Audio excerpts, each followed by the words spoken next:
I denne tutorial vil I blive guidet igennem udformning af en simpel forside i Photoshop. God fornøjelse.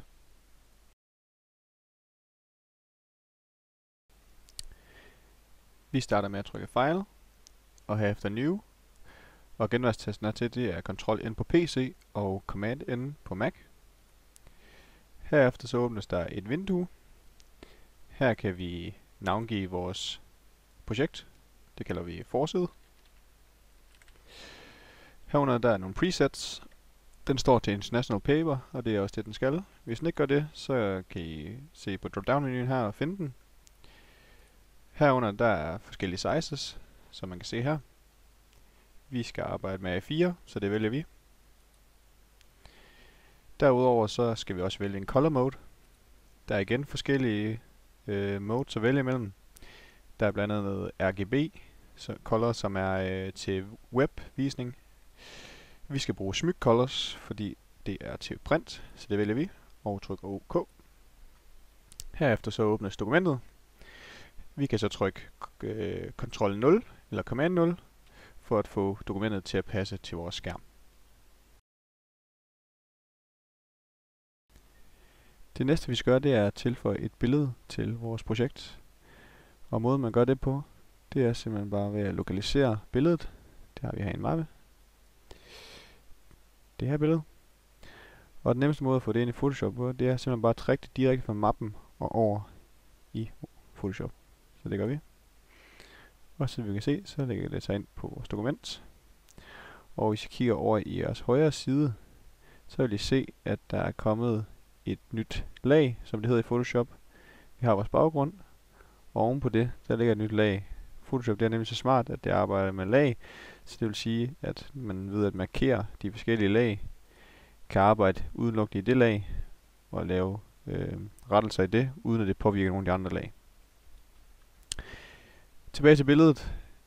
Vi kan, som I kan se her, tage fat i hjørnerne på billedet, eller midtpunkterne på billedet, for at ændre billedets størrelse. Man skal dog være opmærksom på, at hvis man trækker i de her hjørner eller midtpunkter, så kan billedet forvrænges. Det kan man da komme udenom ved at holde Shift nede. For når man holder Shift nede, så ændrer billedets proportioner sig ikke, men det bliver bare større eller mindre. Vi var tilfredse med vores størrelse, så vi finder det igen. Det var der. Og når vi er tilfredse med billedets størrelse, så klikker vi på rettet pilen heroppe, og så er billedet tilføjet til vores dokument.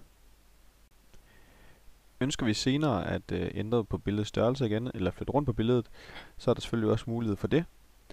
Og måden man gør det på, det er at man enten går op i Edit, og trykker på det, der hedder Free Transform.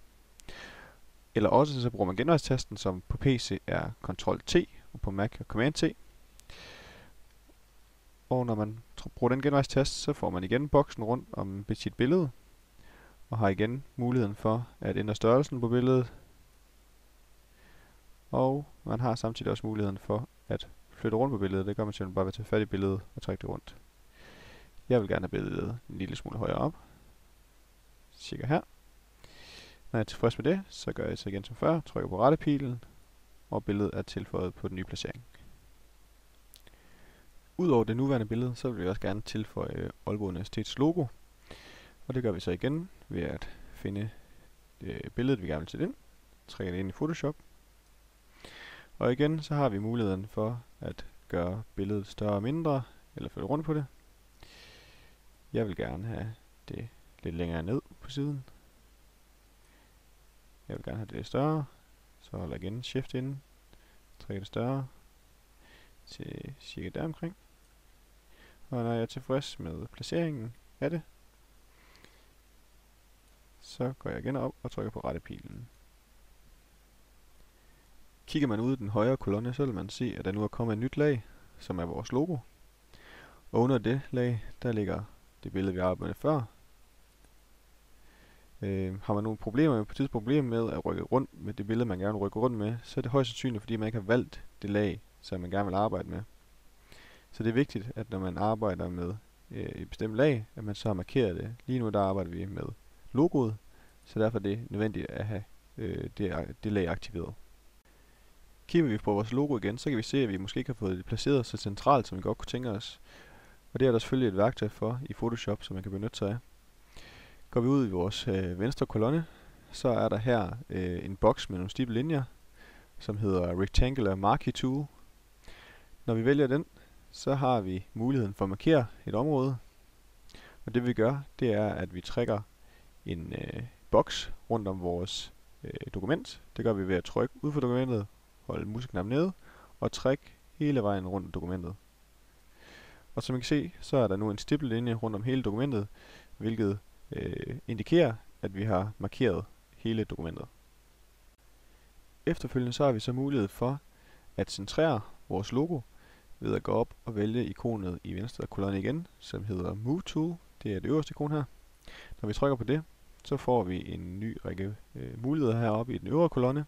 Blandt andet er der en knap her med to bokse med en linje igennem, som centrerer indholdet.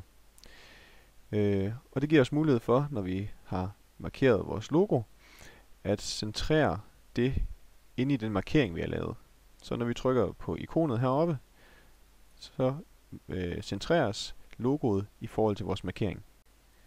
Når vi er tilfreds med placeringen af vores logo, så bruger vi genvejstasten Ctrl D eller Command D for at fjerne den markering, vi har lavet.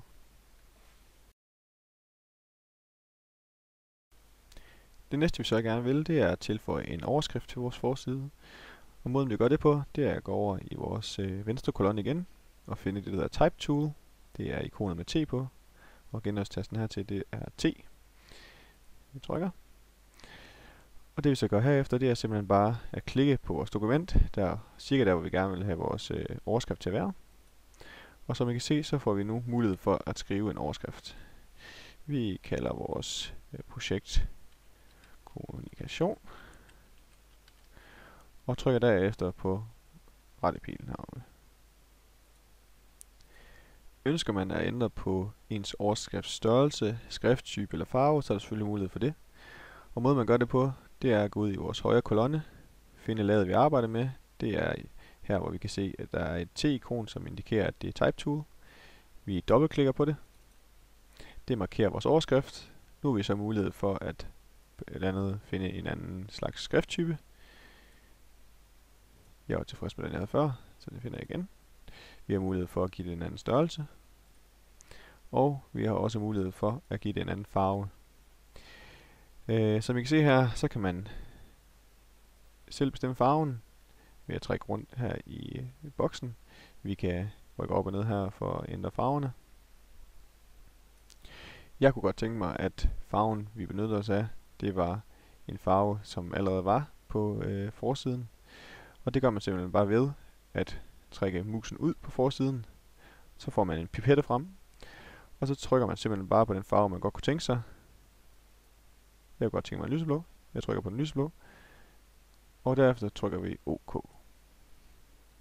Til sidst så trykker vi igen på rettepilen for at indikere, at vi er færdige med at lave rettelser i vores overskrift. Ligesom at vi tidligere centrerede vores logo, så vil vi selvfølgelig også gerne have centreret vores overskrift. Og det gør vi vel lige først at sikre os, at vi har markeret det lag, vi skal arbejde med. Det har vi. Derefter så går vi ud igen og vælger det, der hedder Rectangular Marquee Tool. Markerer hele vores forside. Går op og vælger Move Tool. Og trykker igen på centreringsknappen. Så får vi centreret overskriften, og vi kan igen trykke Ctrl D eller Command D for at fjerne vores markering.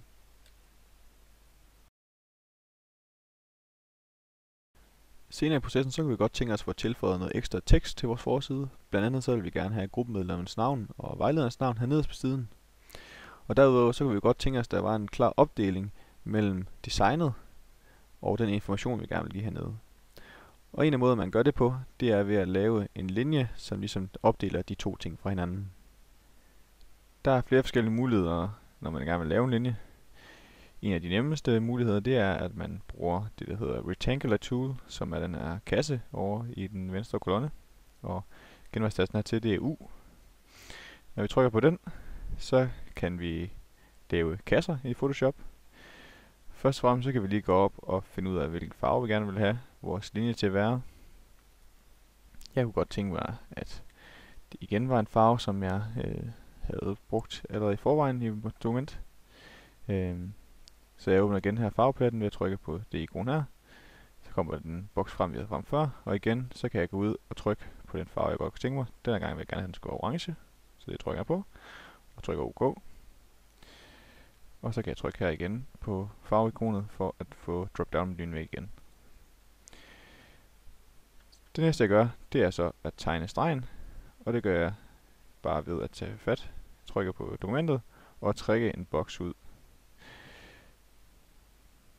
Så kan man lave den så tyk man vil, eller tynd, og jeg vil bare have en streg, så den skal ikke være så stor. Noget i denne her stil, og så slipper jeg musen igen.